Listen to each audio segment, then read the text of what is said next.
So I wanted to do a quick video before I went into work about Bitcoin. And the thing I was thinking about, me and my wife were talking about last night was that there's so much, like we look at Bitcoin pricing and stuff like that. We've dripped into it over the last few years and I'm a true believer in it. And, you see the price and it's like, you look at it and the high was at a 108 and it's down and then it drops into the high one set or high 70s. And it just seems weird with everything that's happening in the world and the talk of Bitcoin, and you have a Bitcoin reserve. A Bitcoin reserve. I'm like, people like wrap your head around that. You have gold as a reserve currency. Now you have Bitcoin.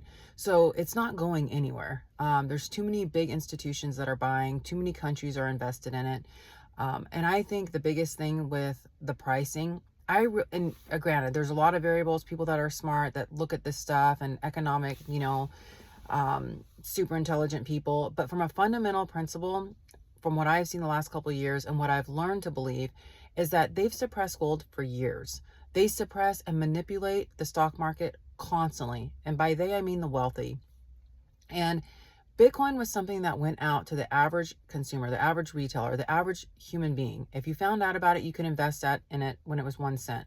And I think like that's like astronomical if you think about it. So the first time in history, we had access to something that the wealthy didn't make themselves or take themselves. And like all these IPO droppings and stuff like that, they get to invest in this stuff before it lists on the stock market. By the time it lists in the stock market, the price has been raised and we get to buy it, not at a discount like they do, but at full price and then some, and then they make their money. So to me, it's like, hell yeah, they're suppressing it. They're suppressing it, scaring us or keeping people that are already not investing in it discouraged from buying it. And they're buying more of it. I mean, to me, it's just that simple.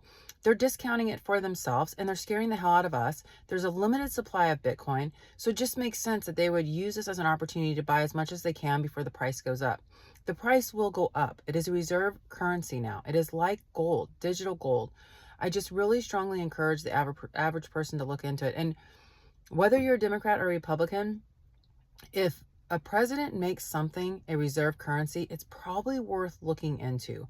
This is not something that happens every time someone's in office.